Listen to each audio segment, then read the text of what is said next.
Çox sağ olun, dəyərli Sabah xanım və bugün çox vacib məsələ haqqında danışırıq. Bu, kənd təsərrüfatı təyinatlı torpaqlarda istehsal prosesinə mane olan, aqrotexniki baxımdan fayda verməyən sahələrin homogenliyini pozan yaşıllıqların hüquqi tənzimlənməsi haqqında danışırıq. Məlumdur ki, kənd təsərrüfatı artıq ənənəvi üsullarla yox, yüksək texnologiyalar əsasında inkişaf edir. Pivot, damlama, sprinkler, suvarma sistemləri, habelə lazer torpaq hamarlanması, müasir əkin texnikaları, bütün bunlar sahələrin maneəsiz və düzgün strukturlaşmasını tələb edir. Lakin bir çox hallarda əkin və çoxillik əkmələr altında olan torpaqlarda nizamsız şəkildə yerləşdirilmiş kol və ya ağaçlar texnologiyaların tətbiqinə mane olur, məhsuldarlığı azaldır, əlavə yanacaq sərfiyyatına da səbəb olur. Bu layihədə söhbət meşələrin ekoloji əhəmiyyətli yaşıllıqların məhv edilməsindən getmir. Deputat həmkarlarıma bunu xüsusi vurğulamaq istəyirəm. Kənd təsərrüfatı dövriyyəsinə mane olan, istehsal məqsədlərinə xidmət etməyən yaşıllıqların və kolların götürülməsindən gedir. Mövcud qanunvericilikdə bir çox müəyyən hüquqi boşluqlar var idi və biz yadınızdadırsa, dəyərli Sabah xanım, 2024-cü ildə bununla bağlı xüsusi mülkiyyət torpaqlarında olan torpaqlarda bu məsələni biz qaldırılan zaman ki, bu kənd təsərrüfatı təyinatlarına təmin olunsun və bununla da bağlı göstəriş oldu. Biz müraciət etdik qanunverici subyektinə və 2024-cü ilin oktyabr ayında məktubu ünvanladıq.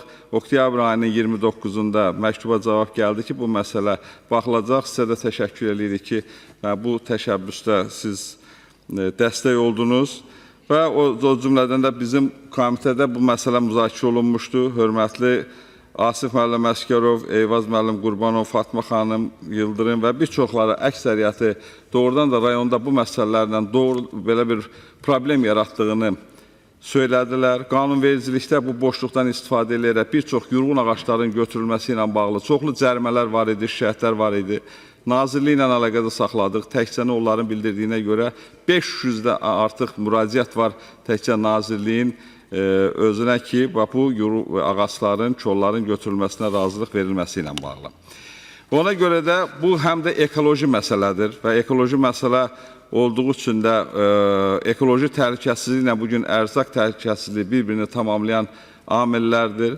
Məsələn, FAO-nun hesabatlarında göstərir ki, suvarma sistemlərinin tətbiqi su sərfiyyatına suvarma sisteminin seçilməsindən asılı olaraq 30-50% təsir edir.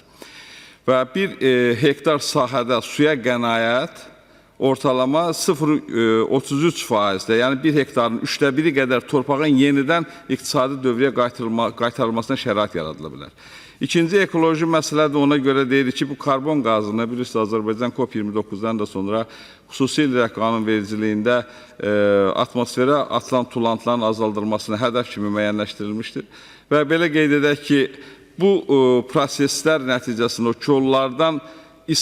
kolların orada olması yeni texnologiyaların tətbiqinə mane olur və ortalama bir hektar sahənin il boyu əkmək, səpin, digər qulluqların hamısı ortalama 38 litr yanacağın yanmasına gətirib çıxardır ki, bu da şərti olaraq 100 kiloqram karbonun atmosferə tullanması deməkdir. Əgər bu qanun qəbul olunarsa və bu qanundan həmin kolların orada müvafiq qaydada götürülməsi sənədləşmə əsasında həmin karbon 100-dən 20 kiloqrama qədər enəcəkdir. Və bu da onun həm də ekoloji tərəflərini birüzə verir, göstərir və ona görə də deputat həmkarlarıma bu mühüm qanun layihəsini dəstəkləməyə dəvət edirəm və diqqətinizə görə təşəkkür edirəm. Sağ olun.